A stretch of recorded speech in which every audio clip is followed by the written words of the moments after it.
We live in a designed world. The objects, campaigns, services, really all that surrounds us has been designed to meet a range of needs, sometimes of the users and consumers, but often a whole range of needs from those who benefit from their use, incorporation, or application. One result of our capitalist society is that there are a number of designs out there that are, quite frankly, bad. As designers, we have the responsibility to carefully consider what we design, and to do so, I recently encountered a very interesting, and might I add, free resource published by a company called verynice. The founder and managing director of this very interesting company is Matthew Manos, who I convinced to join me for a conversation from the other side of the world to discuss his career, the company, the less bad design toolkit, as well as maybe some future projects. With much excitement, I would like to welcome Matthew. Thank you so much, Sophie. It's nice to be here, and thanks everybody for listening. To start, could you tell us a little bit about yourself and what you do? Yeah, absolutely. So I am a design strategist. And what that means is I work with businesses in order to try to understand sort of the needs and priorities that they have for their future that they're trying to create, their goals, their ambitions, new products, all of these things. But then I also take time to get to know the needs of their end users or their stakeholders. What are their priorities? What are their goals? What are their pain points? And then ultimately, as a design strategist, try to suggest what we should design based on finding it sort of in between or a compromise between those two things. So I do this kind of work with nonprofit organizations, with startups, a big mix of people. And I do that under my practice, verynice, which I'm sure we'll talk a little more about as well. Yeah, so you are the founder and managing director of verynice. Could you tell us, in practice, what do some of the products look like or the services that you provide? And maybe as well, why did you start the company? Yeah, absolutely. So I think so first, something interesting about verynice is we give half of our work away for free to nonprofit organizations. And we do this because I learned that every year in the United States alone, so if we were to include the UK in this, it'd be even bigger. Nonprofits spend close to 8 billion US dollars a year on design and marketing services. And when I learned that, I thought, gosh, there must be some other model that could allow these organizations to have access to these services that they need, but maybe at a fraction of the cost or maybe even for free. And so we launched with the commitment and the mission to alleviate expenses for nonprofit organizations, just so that they can invest more in their cause. And that's been kind of our mission since day one. We launched in 2008. So this April actually will be, I think, our 14th birthday. So we've been around for a while, which hopefully is proof that even though giving half sounds a little crazy, it can actually work, as a business and still sustain us as well. But in terms of what do we actually do, that's changed a lot over the years. We used to be a visual design firm, so we would focus on things like logo design or website design or marketing materials and so on. But then we moved into design strategy, which I described. And in terms of kind of design strategy, what we actually do or what we focus on, it tends to be three different verticals. So one of those is brand strategy, helping organizations best position themselves and kind of communicate what makes them really great. Experience design, which is thinking, especially in digital spaces, how can customers best work with your company or best, have that experience that will allow them to solve that pain point that they came to you with.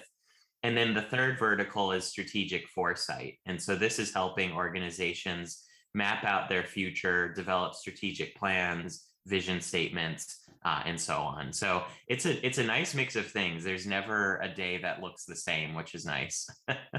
There's been any companies that you've worked with, non-profit, that have really sort of stood out as an experience, maybe also from learning of it as well? Oh, yeah. I think one of the really nice things about working with nonprofit organizations is you're always working with people that are so passionate There might be some personal relationship they have to this cause or experience or anything like that, but also the people that they're working with every day are so grateful.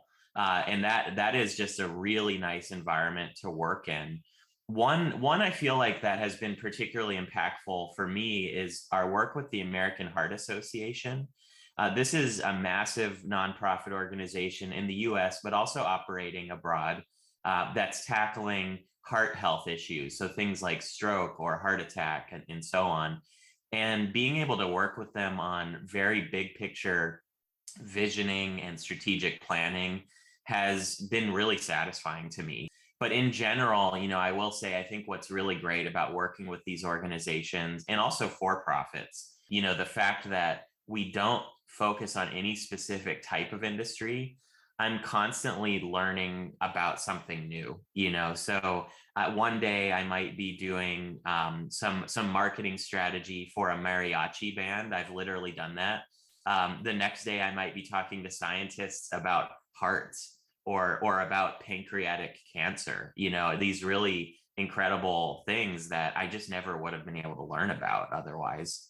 Going on to sort of the half of the businesses trying to work not for profit or sort of giving the services away, you have volunteers who sign up. Could you tell us a little bit more about that? Yeah, so that's really kind of the magic of how it works.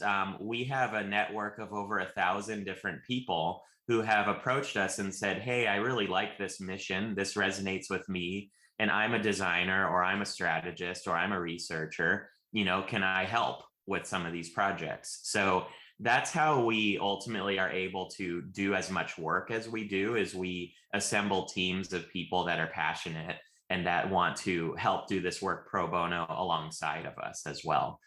So that's definitely another very unique aspect of our business. The jewelry listeners to my podcast might think this is all really brilliant, but what does Matt do that is really specifically relevant to us? Well, I have a small example. It's the resource toolkit you published, Less Bad Design, a toolkit for ethical ideation. Now, could you tell us a little bit more about this toolkit, why you designed it and why it is important? Yeah, absolutely. So I kind of noticed, and a lot of people I'm sure notice, that not all good design is actually good, right? Like you might have, for example, the most beautiful piece of jewelry in the world, but the way in which it was created is maybe, missing out on some ethical standards, right? I know that there's a lot of issues in the jewelry space, for example, around, complex supply chains or environmental concerns or the social concerns of the workers creating these or discovering, these diamonds and things like that. And so as a result, there's kind of this dilemma of designers of all types where we want to create beautiful things, we want to create meaningful solutions, but we don't want to also create bad things. But unfortunately, even though that's what we desire, it happens a lot, right? So this toolkit, what I started out by doing was I started thinking, what are all of the most common sort of unintended consequences that designers face? And I made a list, and then I put that same question on Twitter. And I asked, the Twitter community, what do you see? And they gave me a few additional things. And I ended up with 12 things. And we call these the 12 principles for bad design. And they're things such as, displacement, right? A lot of times a design solution is trying to really streamline things and people might get hurt. They might lose their job in that process. It can be things like cultural appropriation, borrowing or sort of stealing from other cultures that you aren't representative of, and that can be harmful and offensive to people. Things like a band-aid solution where maybe you're missing out on the potential to solve the actual root cause of a problem and are instead creating sort of a temporary solution. So, those are a few examples, and we have a total of 12 of these. And what we do with the toolkit is we say, hey, you have some kind of idea, some kind of design you want to make, reflect on these 12 principles. Which are you doing, right? And the fact is you're doing one of them. It's impossible to, unless you're some saint, some perfect saint, it's impossible to imagine something without having some kind of unintended consequence or issue. And I think you definitely see that in the jewelry space as well. And the goal here is you reflect on these things and you flag this for yourself early enough where you can do something about it, right? Where you can say, hey, the environmental issues or the carbon footprint that our piece of jewelry is creating is really bad, right? What can we do about it? And that's kind of the key thing. It's not, okay, let's stop, let's quit, let's never do this. It's what can we do about it? How can we offset that? How can we mitigate that? Or if we're going to accept it, what can we do sort of to pay back for that ethical debt of sorts? So the toolkit, it's primarily centered around that. There's a lot of other sort of reflection activities and things like that to take you along the way, but that's the core of it. And I've found that it's really been helpful in my own work. Whenever I make recommendations to a client, I use this to check myself. I use this a lot with my students as well when they're developing their own project ideas. I say, hey, let's take a look at these principles and see if you're doing any of these things, and let's catch it as early as possible. Now, we met, albeit virtually, at a conference where I asked you about the toolkit's potential for consumers. Now, because we kind of need to also change the mindset of our consumers if we want to change the marketplace. Will this be something you are interested in pursuing, and do you maybe have any thoughts on how you think all of us could help make this change happen? Yeah, and when you brought that up, I really loved it because right now the toolkit, as anybody will see when they download this, it is for the designer, right? Like it is for the person that is coming up with the idea that's making this solution of whatever sort it is. But yeah, the fact is, they're designers, everybody, there's a lot of pressure based on the demands of consumers and the demands of the market. And at the end of the day, if the consumers don't care about these principles or these ethical issues, it is going to be really hard to find the incentive to actually do better, right? And because we all want to do better, I think part of what we need to do is educate users in the world, customers, right? Purchasers of jewelry or of whatever else, of these issues. And once they're educated of these issues, they can actually have a new set of expectations when going into that jewelry store, right? Or going anywhere to buy anything.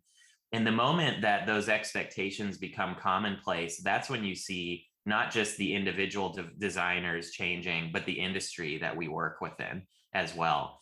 So in my mind, I would love in the next iteration of this to have sort of also a filter that could be used by consumers, right? That they could take through, which might not be that different, honestly, than these same principles, but it would shift the questioning, and it would shift the reflection, to be more geared towards what is that end user thinking about all of this. You mentioned you talk to your clients about, your process and thinking through these questions in advance.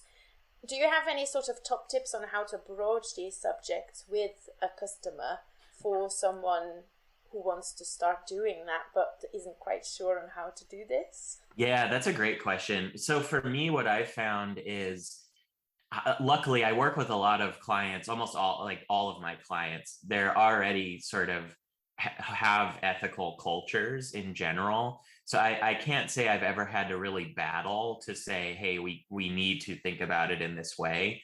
But when I have been in that kind of position, I tend to try to look at case studies or examples where the person maybe didn't take that positive path.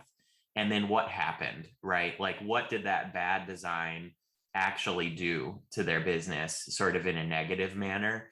And I found that can be really helpful for kind of the high hanging fruit, so to speak, of people that maybe wouldn't just immediately get this. When it comes to talking to everyday consumers, I think that there can be messaging and marketing created that sort of celebrates the good things that we're doing that we maybe otherwise hadn't been acknowledging or celebrating in some kind of way. And actually kind of bringing those to the forefront, I think would be something that could really help, again, kind of educate folks that this matters, this is important, this is a thing that you should be looking for. Do you have a couple of examples of sort of bad design that you have seen, or real clear examples of bad design principles? Yeah. Well, so one that I always love to talk about, it's with Kentucky Fried Chicken. And this is a giant fast food, chain, of course, that sells fried chicken. For a while, it was the top fast food chain in the US, even above McDonald's. And they had, I want to say this was maybe 10 years ago at this point. It was a long time ago. They had created a campaign called Buckets for the Cure.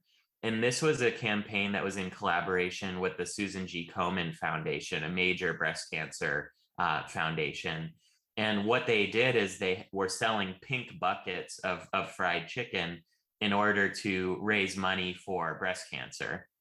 And, at first you think, okay, there's no harm in this. I mean, this is great. They're raising money for a really great cause. They're raising awareness. More people are, ultimately learning about this. Again, more funds are ultimately coming in.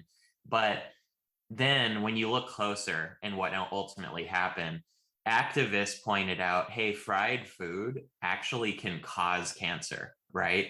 And so there's this sort of deep irony that ultimately is a great example of a band-aid solution, right? Of, hey, let's raise some money, but let's not actually change the fact that we're part of the problem, right? And if we change that, that would actually be way more impact than if we were to raise some money this October, right? So I think that that's a really great example. And I would say, there's a lot of good examples of good design as well. One client we actually have worked with in the jewelry space, they're called Etkie. It's Etkie. We worked with them on their branding, and they're a really wonderful organization that is basically working with women in Native American communities. And they're trying to create a platform for them to sell their beaded jewelry, which is just really beautiful product. But before this platform, it's typically just local sales, like very much, popping up in a store, things like that. And this platform was able to turn that into national sales in terms of being able to actually sell this product online in a really sort of legitimate way. So I think that what's really nice about that is the business is trying to very much lift up the actual creators without taking credit for this work at all, just saying, hey, we're creating a platform to do this. And I think that ultimately leads in a more kind of equitable approach to selling design, right? So just throwing that in there, like there are good examples, of course. I think this is a very, very good example. Can I just ask you to sort of clarify how your involvement could help a company like this? You have to think about how do you scale something that's relatively small and local up that large is a larger question than just branding, isn't it? Yeah. Yeah, so I think the way that we really uniquely help companies is we help them clarify what should we be designing in the first place, instead of making assumptions, creating all these things, and it turned out that wasn't the right approach, either from a business perspective or from an ethical perspective or anything else.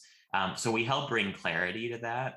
But the other thing that we do on the note of sort of scalability and things like that is we're very good at helping people set their vision for their business and making that vision really tangible through sort of actionable planning as well. So if a company were to come to us, I think that that's really the value that we've been able to provide others. And through the lens of things like these principles, part of why we created this open source is it'd be great to have us consult people on this.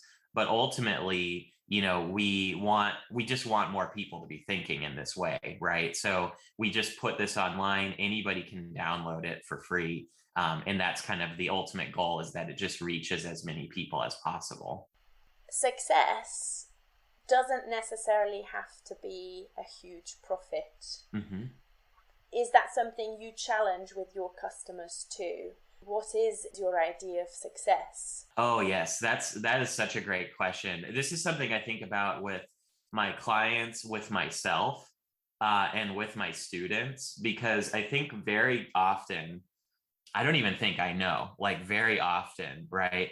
We set our standard of success based on something else we've seen, right? But that something else isn't us, you know? And this is something that took me way too long to realize because I did this myself. I was always like, I have to have a big office. I have to have a big team. I have to, have big clients and then I'll be successful.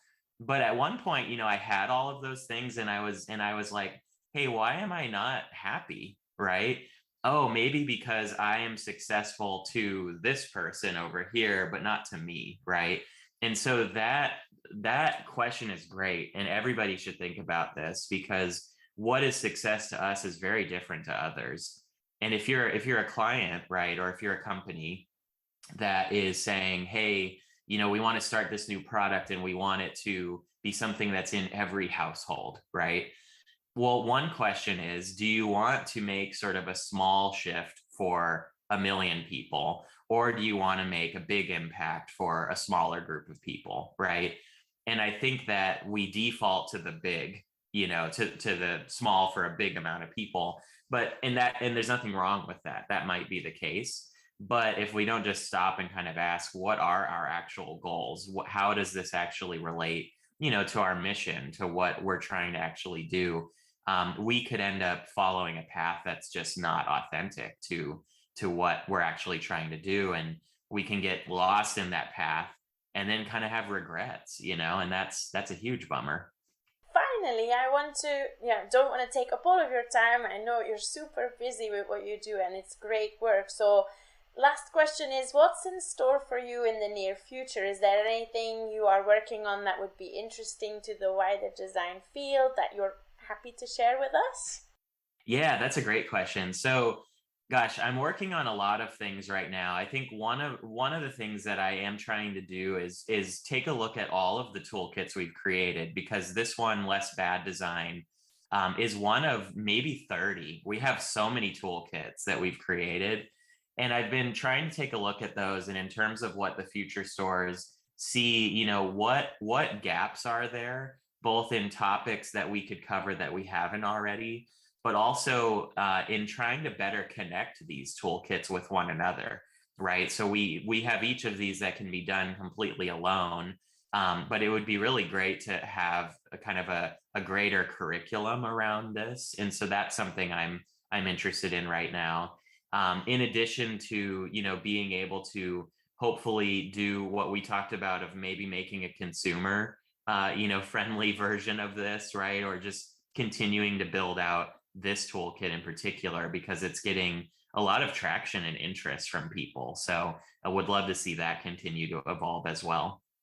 Amazing. And do you have any sort of big goals for Very Nice, or are you keen for it to continue going as it is? More so as it is, but I will say that I would love to find a way to, maybe simplify our services even more, and get better and better at communicating the value of design strategy as well, so that people, who are very new to this kind of work that might benefit from it, but don't know what it is and therefore don't know to ask for it, that more people have kind of clear vocabulary around the kind of work that we do and that others in this space do as well. But otherwise, yeah, I don't have huge ambitions of scaling it or anything. I'm kind of happy with how it is, and hope to just keep working with great clients on making positive things happen in the world. Where should people listening follow you and to keep up to date with what's going on or to hear more about toolkits that are published? Yeah, absolutely. So you can learn more about verynice at verynice.co. And then all of our toolkits are housed on a site called Reginald, which is reginald.co. And that's where you can find the Less Bad Design toolkit as well. But the direct link to that is gum, like chewing gum.co/bad design. So if you want to have, the free download, it's pay what you want. So, it's available to anybody. I definitely recommend going there. And then to follow me, you can find me on Instagram as well. Very nice Instagram. That's my handle. Or on Twitter, very nice tweets. So I try to make it easy for everyone to find me. As a jewelry designer, it seems even more important to me that we ask ourselves whether our design is a contribution or whether it is in fact meeting any of these bad design principles covered in the Less Bad Design Toolkit.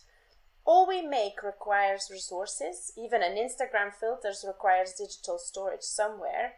And when we decide to use these resources, we better make sure we consider their contribution to the planet and people carefully, whether whatever we design is worth it.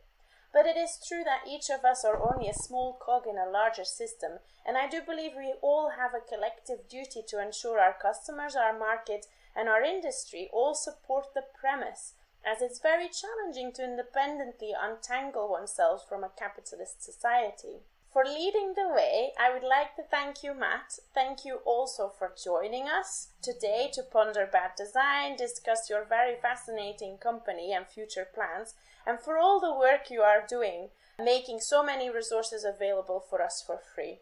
I recommend all listeners to continue following what you do next. So thanks so much. Great. Thank you, Sophie. And thanks everybody for listening. Next month, I'll be joined by another guest, so watch this space to find out who it is. But for now, this was Sophie Boons for the BAJ podcast episode titled Less Bad Design with Matthew Manos. Thank you for listening and have a wonderful day.